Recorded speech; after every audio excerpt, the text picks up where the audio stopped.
Hello, I am Nine, And I am Archon.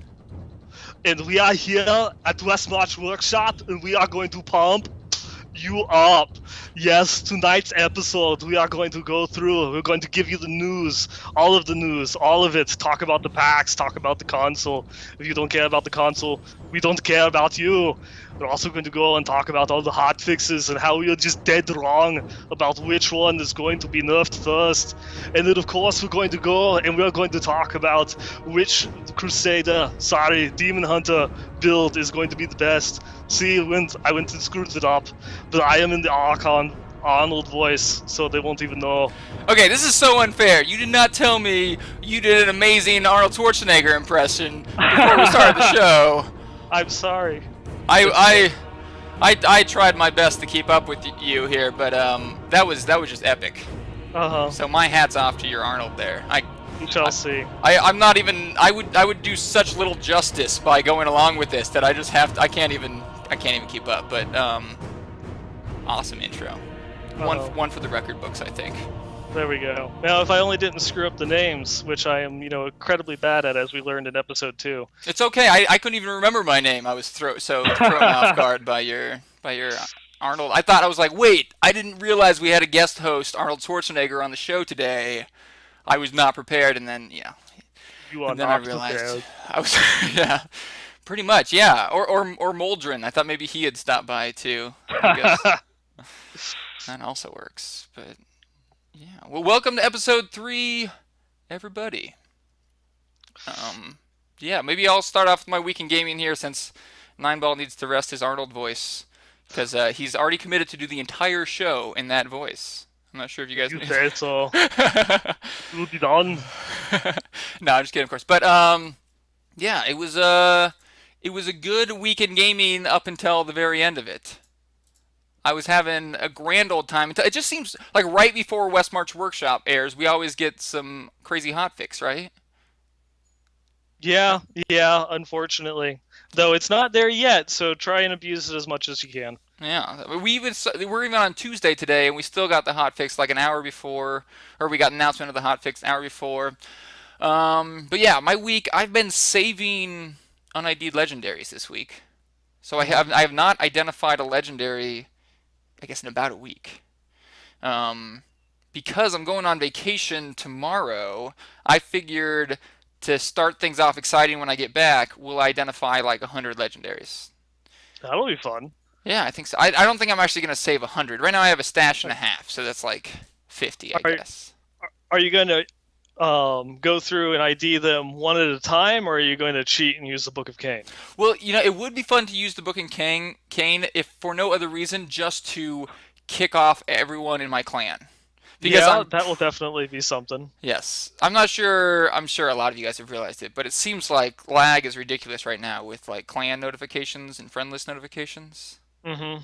Like every time someone logs on my friends list, I die. It seems. Oh, I just I've had a couple this weekend. I've heard some other reports on the East Coast that people have been having bad lag, and I've been getting little bouts of it myself, and that was intensified by the. For me, it's the achievement toasts. Whenever I see someone get an achievement, no. uh, yeah. I imagine being on hardcore would be even more intense. Your heart skips a beat. Yeah. I'm just whining because I have to wait 5 seconds. Ugh, 5 seconds. I Hey, can't play the game. repair bills. Yeah. You lose Repair bills. and you lose your pool of reflection. It's like hardcore light. It's true. It's true. Hardcore, extremely light. Yeah. Mhm. But yeah, with those lag spikes, I imagine identifying an entire inventory of legendaries would probably just break the servers. I imagine they would just blow up. No more Diablo 3.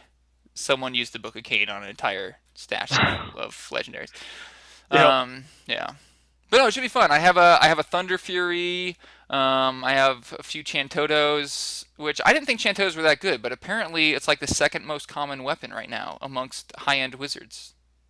Chantoto's Will, Hmm. which is a horrible item, so they must be using it for the set bonus, which is like take less damage from elites, 250 int, and then your shields heal for 25% of their amount when they expire. Yeah, I mean, it's one of the way people have been using to kind of circumvent the toughness requirements of the higher torment levels. As you'll go in, I know you don't see when you look at someone's profile or their armory page, their toughness doesn't update with Paragon points or skill selections. But you'll see people that are farming Torment 6.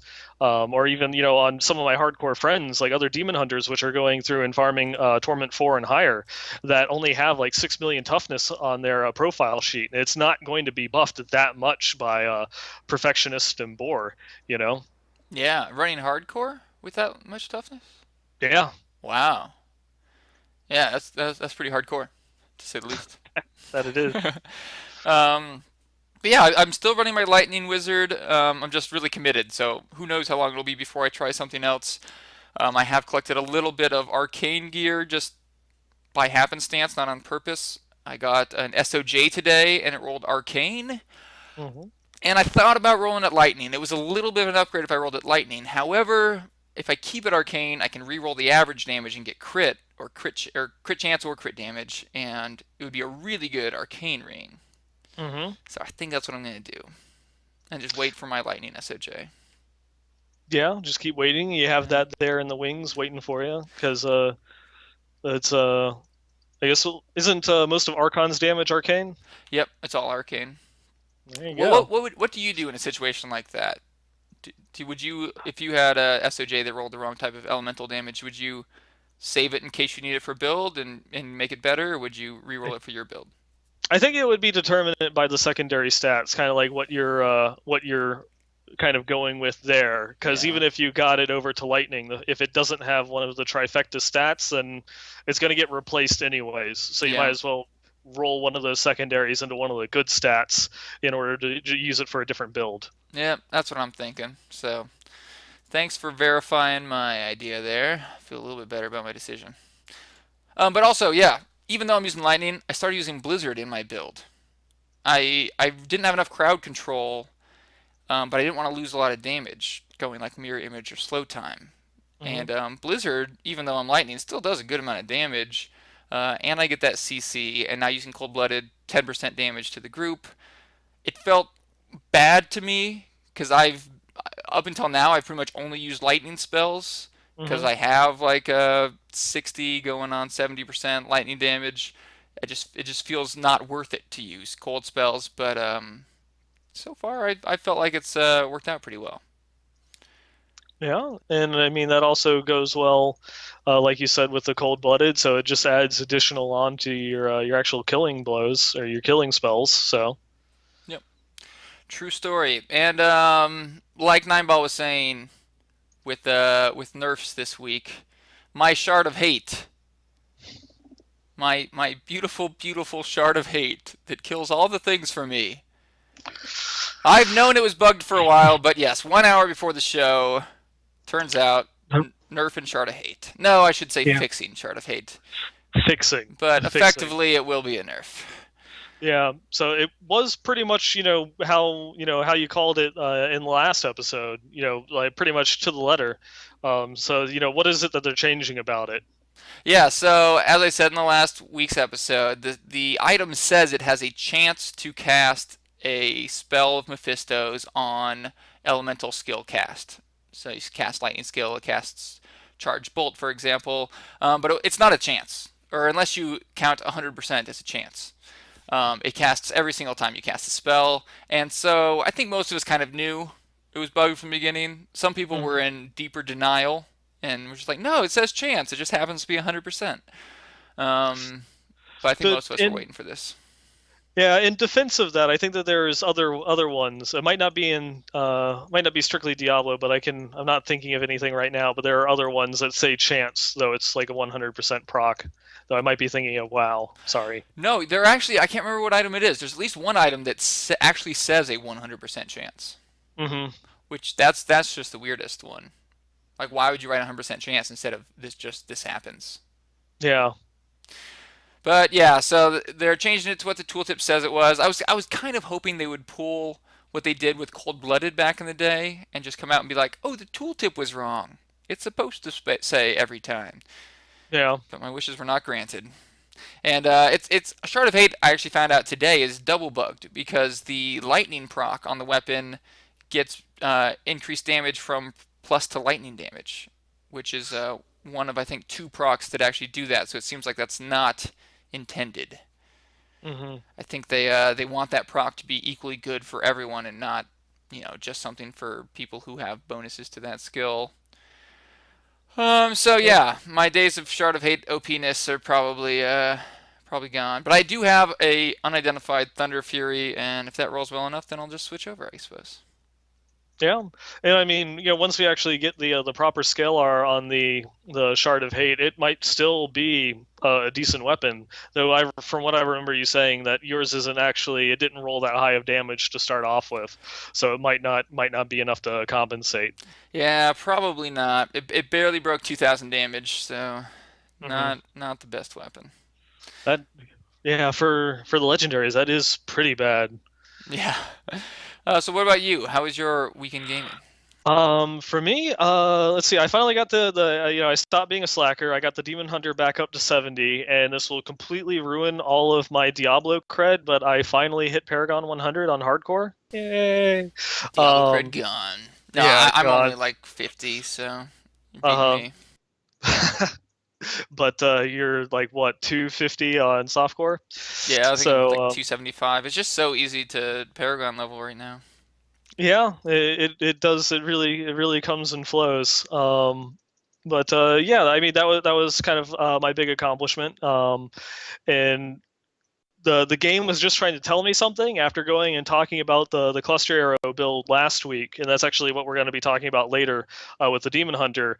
The game is all just like, here, have bonus fire items. It's like I crafted myself a Reaper wraps because that's just good for almost any build, regardless of if it's high on the resource cost or not. And I had one forgotten soul left over, and I wanted to turn armor into crit chance. Um, I rolled it once and it rolled fire damage, and I'm like, huh, This is a okay, so sign. yep, this is kind of a sign. Maybe I should go cluster arrow. And then after like a day or two of farming, it's like a Stone of Jordan with fire skill damage. It's like, okay, sold. Um, Still waiting on getting the cinder coat, but even without, a lot of people will go through and say like the cinder coat is like almost necessary for the build, but I'm having easy time going and blowing through things without it, and so it's not really that necessary because it just does so much damage. Yeah, Um, wow. I mean, you called it last week. Well, it didn't happen, but you made a good point last week that Cluster Arrow might get nerfed soon. I think it was actually you who had called the cluster arrow You're had gotten right. nerfed You're because I right. said arcane, I said the Archon build. Yes, we called each other's classes. Yes, that we did, Yes, and yeah, and on that one, surprisingly, still not yeah, nerfed. and we were both wrong in that respect. Yes, we were. I guess that kind of wraps up my week in gaming. So let's go and start talking about some of the things that have happened in this past week. Yeah, I guess the Demon Hunter nerf would be a good start. Do you want to talk about the Yeah, sharpshooter fix or nerf, depending on how you see it? yeah. Coming off of some of our predictions last week, the one that ended up getting nerfed out of all of the builds, the OP builds that we talked about, was the Demon Hunter pet build, which was built around the Marauders set, so that way you had all of your pets out at once, and then of course using custom engineering so you can get a third sentry out, and then there's also a quiver that allows you to grants bonuses to the sentry. I think it drops all three at once, or it was in the middle of trying to look this stuff up before we started the podcast, but I'll as I'm talking, I'll go through and look it up. But you just sat there with sharpshooter, which gives you a crit rate every second that you do not crit, and so you would just sit there and not do anything because when your pets crit, it wouldn't count against it. So you could run around with 100% crit rate, and your pet's doing all of your damage. And with the most recent patch, the 2.0.4, they removed the crit cap for pets. They used to be capped at 50% critical hit damage, but then they made it to where they'll scale with whatever crit damage that you have, and that just led to all sorts of shenanigans. Um, oh yeah, here we go. Bombardier's rucksack. You may have 2 additional sentries, so you can have 5 sentries out at once. And it was absurd how much damage you could sit there, and you literally just sat there and you would run around and you would let all of your pets and sentries do all the damage for you with 100% crit rate. Um, and they're finally nerfing that with the hotfix that went live earlier today, to where now if a sentry or a companion crits, it resets sharpshooter. So definitely was not intended. They did not want that functionality. While the pet build is still pretty nice, it's not, you can't rely on the sharpshooter in order to carry you through anymore, unfortunately. So what do you think about that change? I had a discussion on my stream with Mikey, who we disagreed on it, but I'd like to hear your take. Do you think it was the right call? Yeah, I mean, it definitely something like that. It definitely, just it wasn't really working with the flavor of the skill. It specifically says that until after you successfully critically hit. Now you could dissect it and say, well, it's after you, not your pet, or you could go with it, saying that, well, obviously it was intended that after a critical hit is scored, that it resets after that 1 second. Um, Yeah, with, I would agree. I guess the opposition is maybe A, that it's not obvious. Some people would say that it seems like it should work that way. Although I agree with you. And then I think the other argument that Mikey seemed to be trying to make was that without that sharpshooter bug, pet DH isn't viable, at least compared to cluster arrow DH. And that the build that was brought about by the sharpshooter, I say bug, some people I guess would just say how sharpshooter was working, mhm. was very reminiscent to necromancers, just kind of standing back, casting their curses and letting their minions do all the work. Mhm. And so yeah, Mikey was one who disagreed with the change. Of course, my stance was similar to yours. But do you think they need to maybe do something now for pet DHs to make them viable again, or do you think it's just cluster arrows too buff? No, I mean that comes down to efficiency. So it's viability versus efficiency. It might not be as powerful as cluster arrow, though that doesn't mean that it can't also still farm, the higher torment levels. And I've seen people that are still continuing to run it. They full out, they get the Tasker and Theo and go full on, and it gives them a lot of survivability. They still have to rely on a different skill. Some still go through and use cluster arrow. I think a lot of them use elemental arrow in the like kind of support that with the Kreider shot that makes elemental arrow free. Mm, Um, just to help supplement the damage output because now they can't rely entirely on the pets to do everything for them. Lazy yeah. people. Yeah, I guess it's just too early to say whether or not it's going to be viable in the long run, but Well, I, yeah, I think it's hopefully. not really so much that it's viable in the long run. It's viable now. People are still going through and using it, effectively. Obviously, it's not as good as it was, and it does kind of now pale in comparison to Cluster Arrow. But does that mean that it has to be? Does everything have to function at the level that Cluster Arrow does in order, to be usable, or are there other things that can still farm, um, that might not be as efficient? I think this. I guess here's where we come from two different worlds, and I imagine on hardcore, pet build will always be viable because it does add a certain amount of toughness. But I just feel like at least on softcore, I guess on hardcore, on just on a different level, I think efficiency is all that matters. Yeah, I mean that is true. Yeah, that is again like going back to the discussions that we had in episode one. Talking about efficiency versus fun, where some people find the efficiency fun, whereas other people just they want to be able to play whatever they want, and having the capability of doing multiple builds is definitely a great benefit, and having them all say clear times within 10% of one another would be a godsend, but we'll have to see how that comes. Some other build waiting in the wings that no one's discovered yet or people are keeping under wraps that just hasn't gotten around yet. Yeah, I think it's definitely possible, although increasingly less likely that new builds will come out as time goes on. Hmm. Um, but yeah, I understand the argument that it's okay if this build isn't quite as efficient. It's still fun and people will play it. However, my question for anyone who has that view is you seem to, is wouldn't it still be better if all the builds that were fun to play were equally as efficient as well? I mean, that definitely.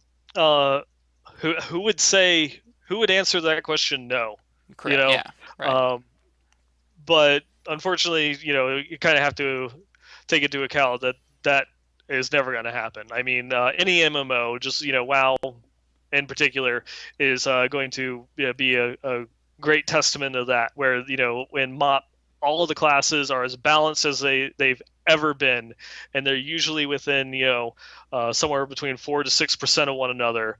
But that 6% DPS is enough to say that class is garbage. You know, No, yeah. absolute garbage. And so it's kind of one of those ones where it's like if they can bring them into that close of a level, that's fine. If multiple builds can clear within 10% of have a 10% clear times for rifts or bounties or anything like that. For me that's fine. I don't need them to be razor's edge balance as long as there's multiple builds that I can choose from and have fun with. Yeah, I agree. I agree you're never going to get them perfectly balanced. I agree that 5% variance is fine. However, I just feel like a lot of times, and maybe it's too early to call to say how much more efficient Cluster Arrow is than Pets, but I think if it's at the point where one of them is um, definitely more efficient. If the player base and the devs agree this is at least slightly more efficient than this one, I still feel like the correct thing to do is to buff the one that's less efficient. Like even though you're never going to get perfectly balanced, I think perfectly balanced should always be the goal, and all the changes to builds should be in that direction instead of just saying like, well, you know what, it's still fun, it's fine, let's just leave it. Yeah, and I mean that is. I think that's actually going to be become more of an issue in 2.1 when they introduce tiered rifts. Yeah, and You tiered know? rifts I think will help a lot because I guess we'll see how it's actually implemented, but it does seem that like at least for the earlier tiered rifts, whether you can clear it or not will be of much more importance than how quickly you clear it. And so some of these builds that aren't normally efficient just farming wise, I think will become viable specifically for tiered rifts. Yeah, no, that's something that will definitely be seen. I think we'll probably. Um, and the nice thing about tiered rifts is since it's always going to be the same, they're actually going to have a good metric that they can weigh things against. Because they'll actually be able to see this is the same set, same spawn, same enemies every time. What's clearing faster? What items, what builds, what skills are people using? Depending upon the types of enemies that you get. If you have a tiered rift that's nothing but shadow vermin, cluster arrow is going to suffer because they have such a low chance of dropping health globes. You're going to be hatred starved even with preparation, without twisting it around and putting a Night Stalker, but even then it's going to be definitely nowhere near what it is now. So there's definitely some things that you could see some variations depending upon what's thrown at you. But getting that actual empirical data, I'm sure will help the dev team see what really needs to be addressed and what doesn't. That's true. And I know we're kind of rambling here on the same topic, but hopefully it's interesting enough because I'm wondering if it gets to the point where certain builds are viable for doing tiered rifts, but are just Mhm. horrible for farming. Does that build need a buff? Is it okay if that build's only good for tiered rifts, or like where does the priority lie in terms of balancing? Which Mhm. builds farm the best, or which builds can get the furthest in tiered rifts? I mean, for when it comes to a question like that, I'd be perfectly fine with it being okay in tiered rifts and not being okay with farming because you have the ability to swap out with no cost whatsoever. And it's kind of one of the things being a Diablo game, it doesn't really need to be great at doing everything. You can have things that just are good at one thing. Kind of like what is it? One of the age-old things in Diablo 2, a whirlwind barb versus a frenzy barb. Whirlwind barb can go through and kill trash. You can farm the cow level or whatever it is that you want. To your heart's content. But as soon as you actually want to go through and like do a Mephisto run, you're going to be sitting there for an hour or two. Whereas a frenzy barb couldn't kill it was so slow at killing monsters because you had to kill them one at a time when there's 50 things on the screen. But when it came to bosses, it was dead in 2 seconds. It's like, what do you do? What do you play? And you kind of have back then. Of course, you had to have two completely different barbs if you wanted to do that. But it's there's some people. Well, I mean, most people did that. Yeah, They had the different things. But yeah, I definitely agree with you there. I wonder looking what at the they'll put more weight on though. yeah. I would hope that they put more weight on at least making more things viable. And by viable, I mean actually being able to like handle tier 6 and not take an hour to kill a mob than they would be on making sure that everything is, razor balanced. Just as long as we have more options for the casual player. That's what's going to keep the casual player. That's what's going to keep the community going, more so than anything else. But I think that this has actually gone off on a pretty big from discussing hotfixes. Yeah, maybe we should rope it back in. What Uh, other news did we have this week? um, let's see. They fixed Crusaders, so they fixed another skill that you could kill yourself with a Crusader. Because when the patch last week went live, you had what was it, Blessed Shield Shattering, the Shattering Throw. It could actually bounce back and kill you. Apparently, Consecration Shattered Ground. The hotfix was Crusaders will no longer damage themselves with area damage when using the skill. So it seems anything with Shattered, Shattering, or whatever was just very bad for Crusaders in this last patch. Getting shattered. Yep. Yeah, makes sense. Well, Yep. poor Crusaders. Poor Crusaders. They're unkillable. Yeah. And the only other thing is the patch that just got announced, a little while ago, the Shard of Fate fix, which has not yet gone live as of now, as long as refreshing this page actually goes through and gives us an up-to-date listing. That's pretty much as far as the official things have gone. Of course, anyone that's been paying attention knows that PAX East was this weekend. Yes. Yeah, and we got to see a lot of things with the console, the PS4 version, the Ultimate Evil Edition for Reaper of Souls, and they had a lot of really good things. Did you look at any of the coverage on PAX East? I did not. I think I'm gonna have to let you take this one because just the console version just doesn't intrigue me too much. If I'm being completely honest, I not that it's not enjoy. It's a great version of the game. I enjoyed playing it, but I just don't see myself returning to it. Yeah, I mean, I will probably stick with the PC myself, but over at BlizzPro, our Hearthstone site editor, Steven, he went through and he attended. He was there with us at the Reaper of Souls launch party, Yeah. and he got a chance to sit down with two of the developers. There was Julia and Matthew, who was the producer and one of the actual game designers, I believe, that were there in attendance. They had a very small team for the Diablo console at PAX, and he got to sit down and play and talk about some of the changes they were doing. And there was one thing that I am actually jealous of as a PC player, and that is your destruction bonuses, your kill streaks, things like that. In the PS4 version, what they're doing with that is if you get a destruction bonus where you destroy a certain number of items or objects in the game, you get a speed boost. And it's not like some little insignificant speed boost. You get like a 10 or 15% speed boost, which seemed to have gone over the move speed cap. Wow. 10, 15 seconds. So you could chain through destroying multiple barrels and such and have it affect your gameplay. Or when you went through and you killed monsters, like when you got a kill streak bonus, instead of just getting a flat amount of XP, you could actually get like a 2 or 3 times experience multiplier to not only the bonus itself, but apparently to the monsters that you killed. So there's a lot of really interesting things that they're doing with those streak bonuses. Right now they're also talking about how they're experimenting with kill streaks giving you Nephilim glory. So the yellow orbs, the Nephilim orbs that you find when killing mobs, if you get a big enough kill streak, you'll actually get a stack of it. Wow. kind of like a reward in addition to the experience bonus. And they're also thinking of ways that they could put in some sort of resource buff. They didn't mention whether it was going to be, refilling your resources or resource cost reduction, but something tying into that system. So there's some really interesting things that they're working on for the console edition, which I hope one day might see it in the PC.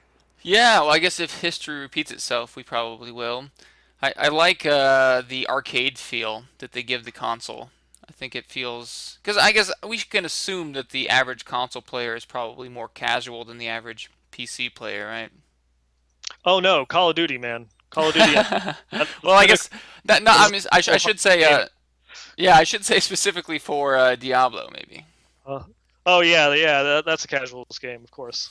Yeah, and so I think those arcade elements work well in console, and sometimes they translate well to PC as well. But yeah, I think those just keeping the game fast paced and giving you bonuses that are, I mean, really, it's hard to get a kill streak on purpose, right? Like it's like if you're like trying to get kill streaks, you're not going to get that many more than you would not trying to get kill streaks, right? It depends. I mean, because if you understand, how the mechanic works, it might be just one of those ones where you're just, running through, but it doesn't. You don't actually have to kill anything as long as you damage an enemy. It will keep the streak going. So if you have, like a fast-moving skill, like say, elemental arrow, frost arrow, but not ball lightning, you can just as you're running, if you have a kill streak and you don't see anything, you can just shoot it at the edge of the screen and hope that you hit something off screen, and that will keep your streak going. You just if you are trying to go for some sort of like big bonus. But I mean, if you're going for huge kill streaks, you're probably just sitting in the Royal Crypts while skeletons spawn, so you can go through. It's like, look, I got a 15,000 enemy killing streak. It only took me 8 hours. Type thing. That's something that kind of fun. Yeah. That's right. Yeah, definitely. Yeah, I like the way they're going with the console. I was really surprised at how good it feels. Um, so yeah, I definitely wouldn't mind if they brought some of that to the PC version. Yep. There wasn't anything really new that they talked about for the PC side of it, because that was pretty much just all console. And we actually have that interview up at BlizzPro. We have it as a featured article at diablo.blizzpro.com. You can give a shout out, watch Steven go through and rock the Crusader on the PS4, and just chill out and hang out with the devs. It was actually a really cool interview because he's sitting down with Julia, who's the one of the producers for the console version of the game, just playing Diablo and doing the interview. So it was pretty awesome as far as interviews go. So it's not just a bunch of people sitting around a microphone. Yeah. Usually get sit and watch things happen and see the things that they're talking about happen while they're playing. Yeah, that's really cool. And I'll make sure I put a link to the to that article in the description of the live stream and the YouTube video as well. Mm-hmm. That's awesome. Well, we got a lot of feedback this week. That we did. Yeah. We did. Our calls have been answered. Yeah, so thank you guys so much. We were asking for feedback. We didn't get a whole lot the first episode, but boy, did we last week. And one of the things that Neinball mentioned people were saying was if runs are still a thing. And I guess they mostly mean like campaign mode runs, maybe like chest farming. Yeah, the question itself was directly in relation to because we had just kind of offhand had been mentioning runs. We were actually talking about bounties and rifts. It's not really the runs like you're used to in Diablo 3, where it was, you go through, you clear, you get your 5 stacks and, the festering woods, and then you go and you clear fields of misery. It's not really a run such as that. That isn't to say that there are some that do exist, but most people right now are just they're playing bounties in adventure mode. There's no real run because you go wherever the bounties take you. There's not really any set path. But there are still some, like one that was nerfed with the patch 2.0.4 was the I'm trying to the Crazy Climber quest in Act 3 on the Bridge of Rakkus. that one, people would go through like set it Torment 6, and you would just stack on a bunch of survivability and you would run through because you didn't actually have to kill anything. You could run by all the mobs, start the quest, run up the little stairs, turn it in, and then that's it. You're done. You go through, leave, die, or whatever, start a new game. And you just do that. You constantly, and I believe they use the checkpoint in the story mode so that they can run and check the spawn location for the quest really quickly. But they changed it to where you actually have to kill all of the monsters spawned by the event in order to get credit for it. So it killed that. One of the other ones that people are like doing now is the Crazy Hermit. So again, it's a campaign mode. It's right after Wortham when Magda kills Cain. Spoilers. You can, when you run out of the town, there'll be an alchemist standing up at the bridge that gives you a quest to run 5 feet this way and give a potion to a hermit that rewards experience and gold. And so people have been doing that. As kind of like just experience runs that you can do on Torment 6, stack on all of your XP gear, and just run into it again and again and again and again. Because if he doesn't spawn, leave game, and just keep doing it. And it's like a 1 in 10 chance, 1 in 20 chance of him spawning or something like that. And apparently people do that just for experience. Otherwise, I'm not aware of any other runs, but tell me if I'm wrong. That seems pretty grueling. The only thing I've heard, I guess a lot of streamers are still doing chest runs. Even after the nerfs to chest runs and the buffs to rifts, I guess there are a few people who are trying to just go into Act 5. Each person goes to a different zone, opens all the chests, and then everyone kind of just goes to each map, opens the map to see if there's a star on it, and then leaves. Mm-hmm. So I'm not sure how efficient it is, but enough, I guess, that people are still doing it. But you had mentioned that devs are still looking for more ways to make rifts better.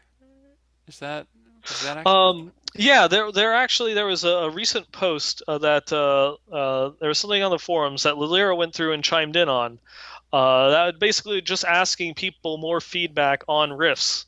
Let me see if I can pull it up here. This is something that I actually should have had up already, but I'm bad, so I didn't have it.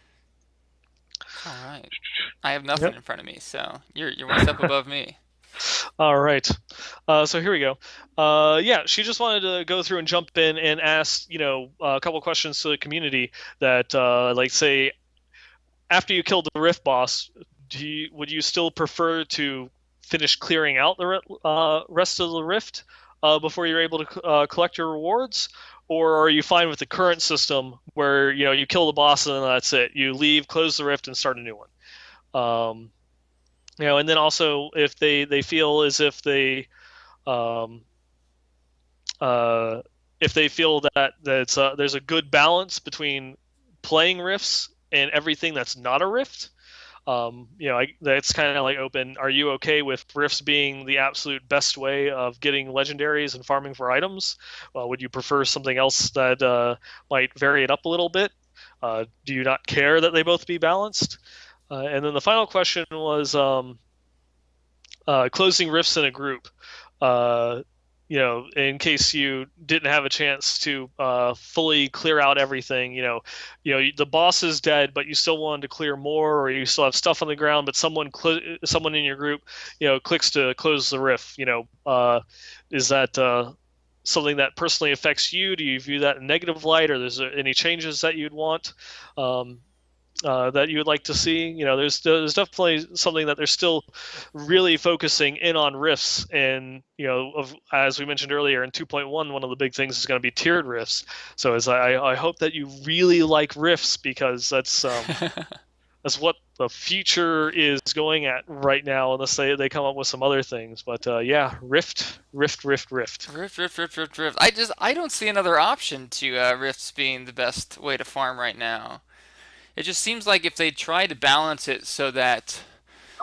Okay, so if rifts aren't the best thing to farm in theory, then they shouldn't be the best thing to farm for anyone, right? Like if they want to balance it in a way that you decide, you want to do rifts, or do you want to go do bounties, or do you want to just go out in the world and farm things, then it has to be balanced even for the casual players, right? Yeah. And if you balance it for the casual players to where you can just go wherever you want, farm at everything, it's equally balanced, then I feel like it's impossible to keep certain runs from becoming just the best thing to farm. Yeah, I mean, I think this kind of um, comes up as something like sorry, losing my train of thought here. One of the things that Travis Day said in the interview that he did a few weeks ago, prior to launch, that he's okay with two-handers being inferior to one-handers, and he didn't really elaborate too much about that. But the reason for it is especially in a game that everyone tries to take at with a fine-tooth comb and find the best way of playing, is that's what people are going to do. Even like we were saying earlier, even if it's less than 5% difference in the actual outcome, that's what people will do because it's the most efficient. That's what people will be drawn towards. As soon as you go through and make something comparable that might be a little bit better than Rifts will be empty, regardless Yeah. of whether they're fun or not. People are all going to be drawn towards that. So if they go through from a design perspective and say, this is designed to be the best thing regardless, and the other things like campaign mode, we're okay with campaign mode, kind of being garbage in terms of farming items and legendaries compared to rifts and bounties, and we're perfectly okay with that. That's the way that it is designed. Yeah, and I think that because it's designed like right now, without a major overhaul, the only logical thing is to make rifts way better than anything else. And maybe if you want players to do bounties more, then make it cost more rift fragments to open a rift or something like that. But I don't see another way right now, and I'm one that loved this idea that Travis Day threw out about a year ago of sitting down to play Diablo and saying, "What do I feel like doing today?" Hmm. But in the current state, there's just no way to do that. And the only way I see that coming about is through tiered rifts, and if they add more systems like tiered rifts.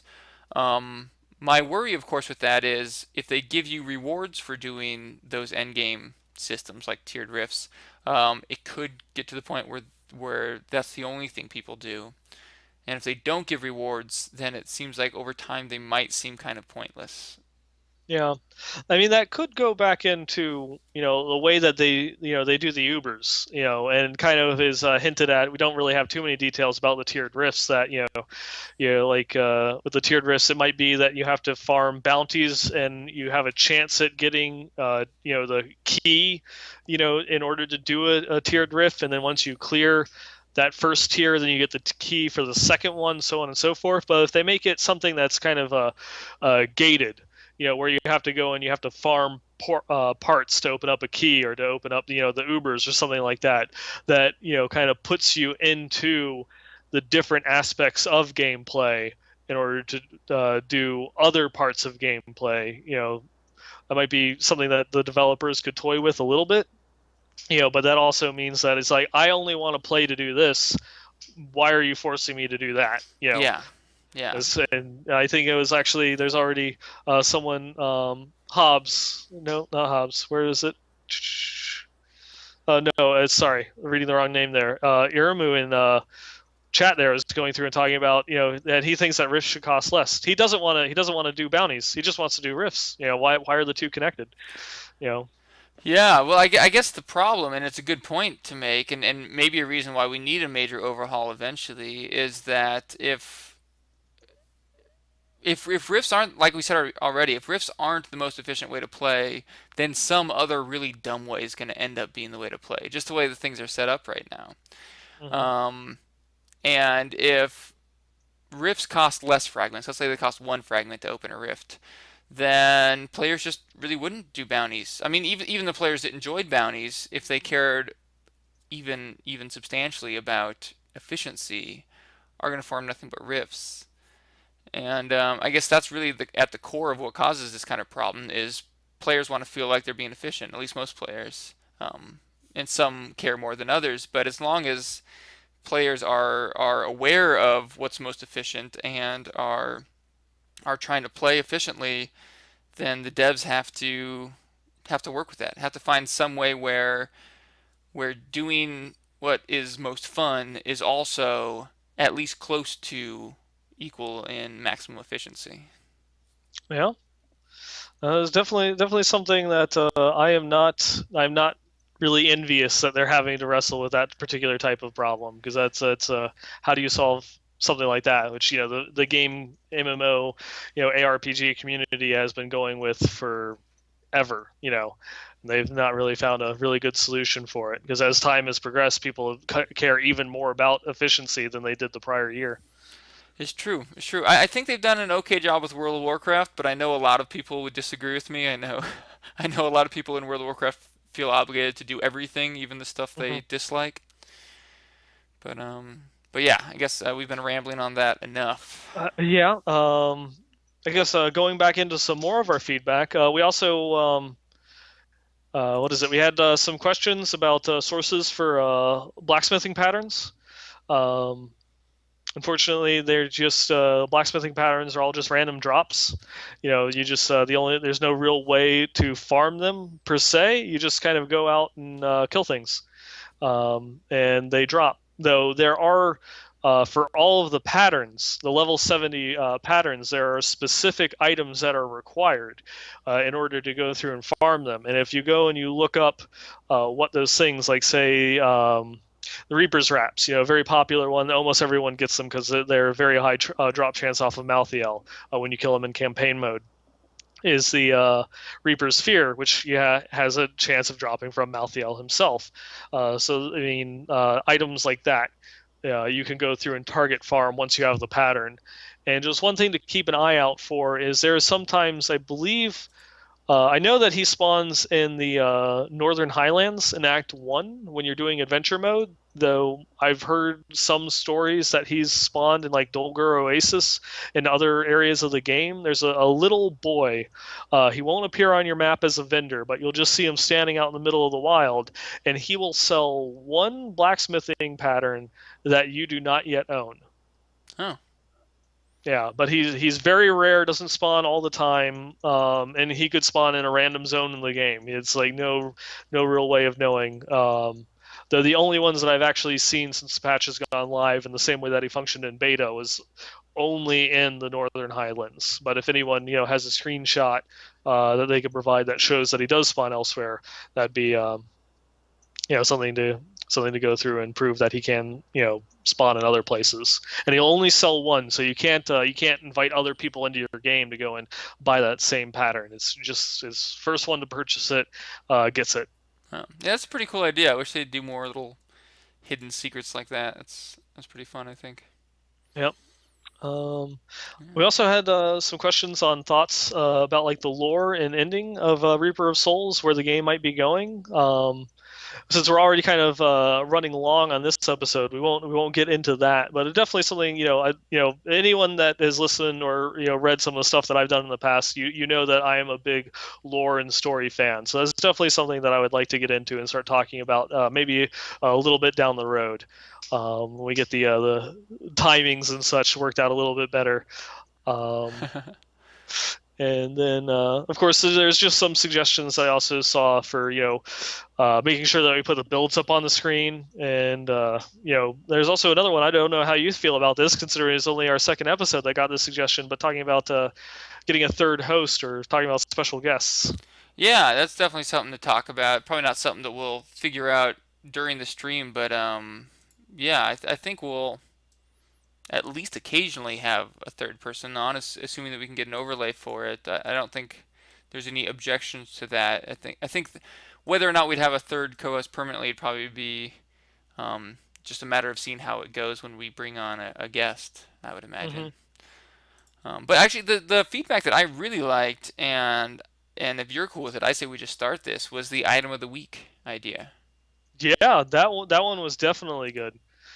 Yeah, so basically what they were thinking is if you guys find a particularly good item or maybe a particularly bad item, I don't know, for some reason an item that's memorable in some way or worth showing, you can submit it to the show. You can submit it to either of us at Twitter, at Archon the Wizard, at Nineball Gamer. Soon we'll have at Westmarch Workshop, I believe. Or you can send it, Yes. or actually probably the easiest way to send it to our email, westmarchworkshop at bluespro.com. That's correct. Yeah. That is Westmarchworkshop that is. at bluespro.com. So, Yep. And yeah. And that suggestion, came in from Jacob. Well, email address is Jacob, but it's until next time, Teddy. Okay, So Jacob Teddy Teddy. slash Jacob. Ja- Yeah, thank you definitely for that suggestion. It's something that we will going forward. So if you have an awesome item, a godly roll or a great legendary that you'd like to share, by all means, go ahead and throw us your screenshot. Yeah, and I guess I don't know if we'll have an item every week because I imagine we don't want to force a bad item on the stream. But if we find good items, I think we'll do that whole item of the week thing. It sounds like a cool idea. I am all for forcing bad items. If we had one suggestion and someone went through and put in cracked sash, I will throw up cracked sash. Yeah, If someone wants to go through and link me that they found a Death's Web from Diablo 2, which I don't think actually exists because I've never seen it drop in 10 years, I will put that up on the that would definitely be worth. stream. I think that would be worth showing for sure if we. That would be, and then someone is going to go into Atma, spawn it, in a hacked game, and just be like, "Oh, look, I found it." No, it's BattleNet or it doesn't happen. But even then, hacked items, so whatever. Yeah, well, so there's some motivation to send us a good item, so we don't waste our show talking about some gray item that was the best thing we got that week. Yep. And if I don't have someone submitting an item from D2 within the next couple weeks, I will be a sad panda. All right, well, I think that probably brings us to the final section of the stream. Are we ready for the build? Yes, that we are. And like we mentioned earlier, we'll be talking about the Demon Hunter. I know we're kind of starting to run a little bit long, so we'll keep this a little bit on the short side, but definitely going to go through. Let me go ahead and share the screen here. All right, here we go. This is our first time trying this transition into gameplay. Oh, there we go, looking good. All right. I am very relieved that worked because I had no idea what was going to happen when I hit that button. All right. You didn't know what I might have up there. We had no idea. Anything could have shown. If you guys don't know what's going on, we are. Yes, Neinball is screen sharing his screen with me through Skype, and then I'm window capturing it into OBS to stream to you guys. So technology. Yay! Anything could happen here. So resolution's a little low, but hopefully you guys can still see it fine. Yep. Hopefully it won't. I know we were having some lag with movement and such beforehand, so hopefully it won't be too bad. But yeah, up on the screen right now, if you can see it, yes. is the basic kind of cluster arrow build. And of course, everything revolves around the namesake of the build itself, cluster arrow, which the rune that you use is loaded for bear, and that goes through and ups the initial fire damage for the shot up to 770%. And then of course afterwards you have a couple little grenades that fall out and hit for another 220% as fire. And so everything is built around that skill. So for items, you go through and you stack on as much fire damage as you can, as well as, obviously having a fire skill, Stone of Jordan, will up the damage on it, as well as, giving you that incredibly huge bonus damage to elites, which helps you kill things at the higher torment levels. And one of the other almost like near required items is Reaper's Wraps, which is going to give you resources back whenever you pick up a health globe. And because you just slam enemies so hard with this skill, you can easily 1- and 2-shot enemies depending upon your damage and your difficulty. And basically force them, past some of the 25% marks to get them to spawn orbs, or just flat out kill them, one at a time or multiples at a time, spawning more health orbs that you pick up, and you get to full hatred. Going back into the rest of the skills are all designed to support the build itself. So your primary is Entangling Shot, and for that one you use Justice as Serve, which increases its hatred generation up to 6, because Cluster Arrow is a very, very expensive skill. And so anything that helps get your hatred maxed is great. This one not only gives you that improved hatred generation, it also makes it a fire skill, which you're going to be stacking anyways. So it makes that a very powerful, if kind of limited single target skill. Some of the other ones is, of course, preparation. You use punishment, which swaps it, so where you use discipline to restore 75 hatred, because again, cluster arrow just costs a lot, and this will help refill your hatred when you're in a jam, because a lot of times you might go through and throw out your full 4 cluster arrows on your full bar of hatred, and they're at like 10% health, and so you just hit that prep and you get your other final shots to go through and kill them. From there, is kind of up to personal preference. Because I'm a hardcore player, I have a bunch of defensive skills. So I'm using Shadow Power, Blood Moon, which increases the life on hit. So that way I have a little bit more survivability, combined with Smokescreen, Lingering Fog. A lot of times on softcore, you might see them drop Shadow Power for something else, maybe Vault, and just going with Smokescreen, Healing Vapors as their kind of get out of jail free and their emergency heal.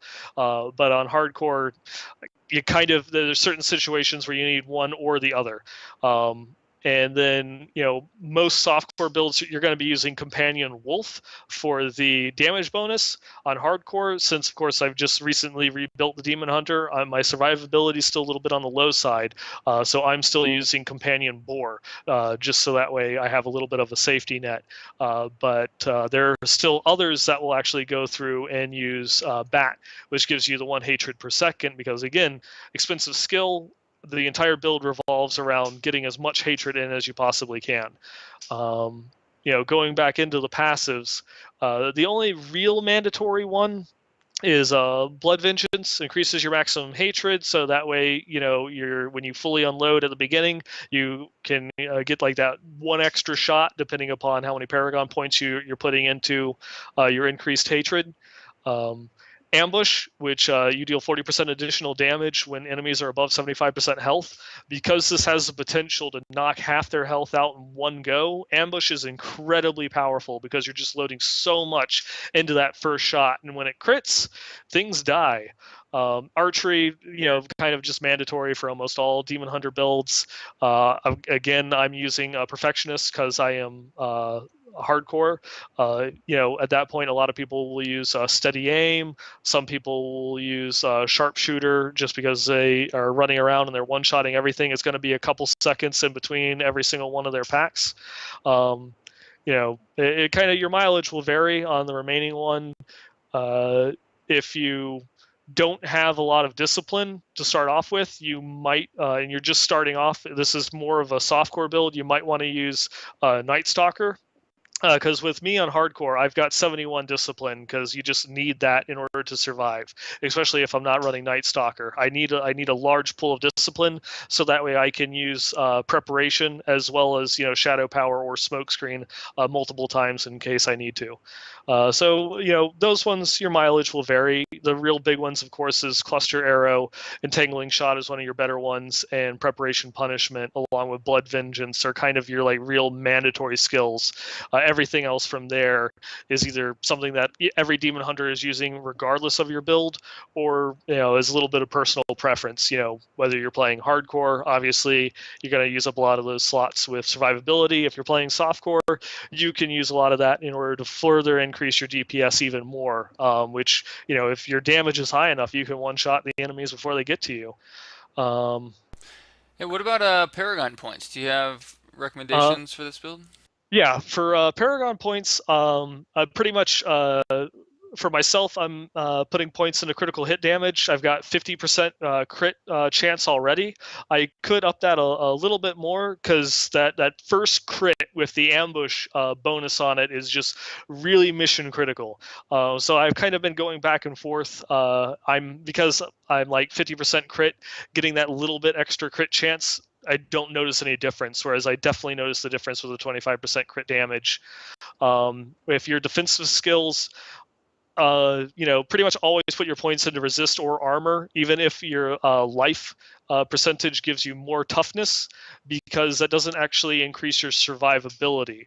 Because your survivability is a relationship between your toughness and your healing. the life just gives you a little bit of extra padding, but doesn't reduce your incoming damage, so it doesn't leverage your incoming healing that much. So that's just one of those points regardless. Always want to buff armor or resist all. If you're at a good point, you can dump the rest of your points into life regeneration, because again, that's going to up your survivability because it's going to up your incoming healing to counterbalance your incoming damage. Yeah, I think it seems like the more healing you have too, the more important it is to focus on armor and all res.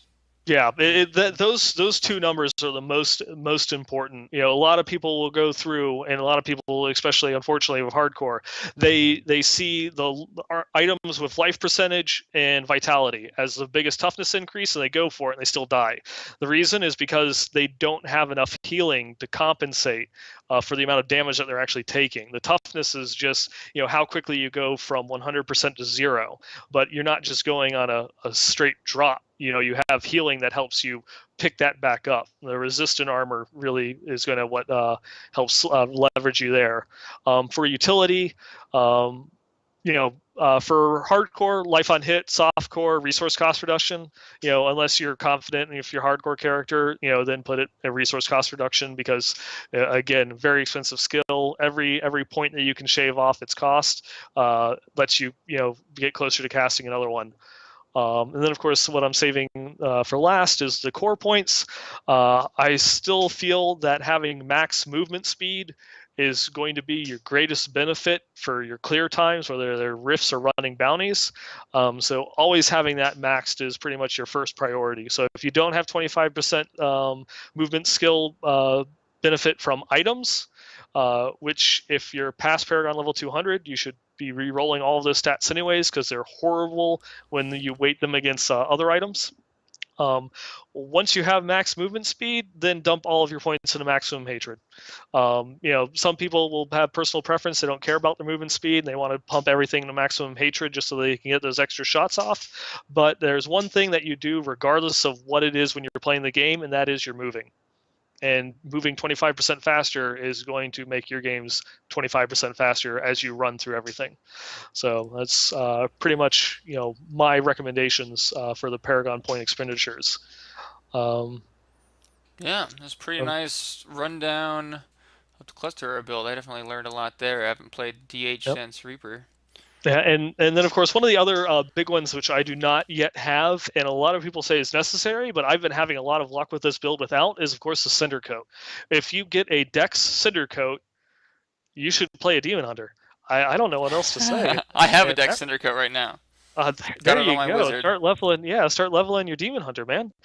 Because not only does it give you bonus to fire damage, it gives a massive resource cost reduction to fire skills, which makes it to where the more cluster arrows you cast, the faster things die. So it's just a lovely, beautiful item. And let's see. Yes, we can do that. That just happened. Yeah. There we go. Cinder Coat. I was prepared for this one. So this is definitely, great item if you can get it from there. Obviously, Mage Fist, again, it's always going to roll attack speed, and it's always going to roll fire skill damage. So if you get one of those, beautiful. And finally, Stone of Jordan. That's going to be, if you get one with your fire damage, it's going to be beautiful. Yeah, very nice. It seems like this is just the build to run right now. I don't know if I've played with the Demon Hunter yet that wasn't using Loaded for Bear. Yeah, I mean that pretty much is it because the other options that you have on Cluster Arrow, they're just nowhere near as effective. I mean, even like the Maelstrom, kind of, which you might think because it gives you the life return, is ruined because it changed it from fire to physical, which is one of the weakest bonuses that you have for the elemental skill damages. We mentioned this briefly on one of the previous podcasts that one of the other things that not only is Cluster Arrow just already such a powerful skill, you have more items that buff fire damage than you do like any other elemental type in the game. So it's leveraged even further for the fact that it's fire. And we'll see how the devs react to that. I doubt that they'll go through and nerf the items. I would hope that in subsequent patches, since they're still working on, they already said they're gonna be adding new items, new sets in the future, that they come out with something and maybe keep a little bit better eye on how they're doing with elemental damage types. Yeah, I definitely agree. I think anytime they can fix something through adding new legendaries, that's probably the most fun way to fix the problems we have. Mm-hmm. If certain builds aren't viable, adding legendaries that make those builds way more powerful is, I think, yeah, just the most fun way to fix it from the player's standpoint. Yeah, I mean, definitely. Everyone loves buffs. Nobody likes nerfs. We might agree with it and say, yeah, it kind of needed to be fixed, but obviously, especially Shard of Hatred. Sad Panda. Yeah, I mean, I know they're doing the right thing, but it's still hard when you're using it. So let's have to switch over to Thunder Fury or something, I suppose. Well, does that wrap up our build section and episode? Yeah, I think that might be it. Obviously, definitely appreciate the feedback that we got this past week. I was really surprised with all of the emails that we got. That was really nice, really great hearing feedback. So anything else that you have to share or say will be great. The new thing that we want to go through and start up, submit us our screenshots for your items. That'll be fun. Yeah. So whether it's an awesome item you found you want to share with us, a question you have, a build you'd like us to talk about or get our opinion on, or a challenge that you think me and Neinball should do against each other, we are going to continue running the show heavily by your feedback. And you can send that to westmarchworkshop@bluespro.com. It's probably the best place, I guess, to send feedback in general. Yeah, definitely. And by our next episode, we will have the Twitter account set up. It's not that that's incredibly difficult. We're just lazy. Yeah, we play a lot of Reaper of Souls, and why would we want to do anything else? Mm-hmm. Pretty much. That's about it. Well, I guess that wraps up this week's episode. We keep going over longer than we thought, but sometimes we get into those rants, and it's just worth continuing going, I suppose. It really is. Especially, I know that you're looking to get into video game development, so that's something that is important to you, and it leads to a discussion, which is always fun. Yeah. At least fun for us. Hopefully, fun for the listeners as well. Yeah, definitely. And if you don't like it, email us. Let us know. Do we rant too much? Yeah. I don't think we're going to be. I don't think we'll be fixing that one. But yeah. But if you just want to blow off some steam, we still want to hear your opinion. Yeah. If you're relatively creative with your trolling, we might even read it on live. Yeah. Maybe no one who will listen to you talk. We will. Yeah. We'll be those people. We will listen to you type. Okay. Well, with that being said, I'm going to start the outro music and do the outro. All right. We enjoy having you on this week's episode of Westmarch Workshop, episode 3. Hope you've learned something. At the very least, enjoyed your time here, because we've enjoyed ourselves. And that overlay is not working, so we're going to stick with this one. I'm Archon the Wizard. I'm Neinball. That's good. You surprised me. I can't believe your Arnold impression. That's impressive. Maybe I should change my icon to like Conan the Barbarian for our next podcast. I'll do it. I like it. Do it in the Arnold voice all the way through, and go into work with a bleeding throat the next day. Oh. Well, message us on Twitter or tweet us, whatever you do on Twitter, @Archon the Wizard. That's the thing you do. Do it to us. @NeinballGamer. We will see you next week for episode 4 of Westmarch Workshop, Wednesdays at 6 p.m. Pacific, 9 p.m. Eastern. May all of your legendaries roll crit. We're out. I got nothing.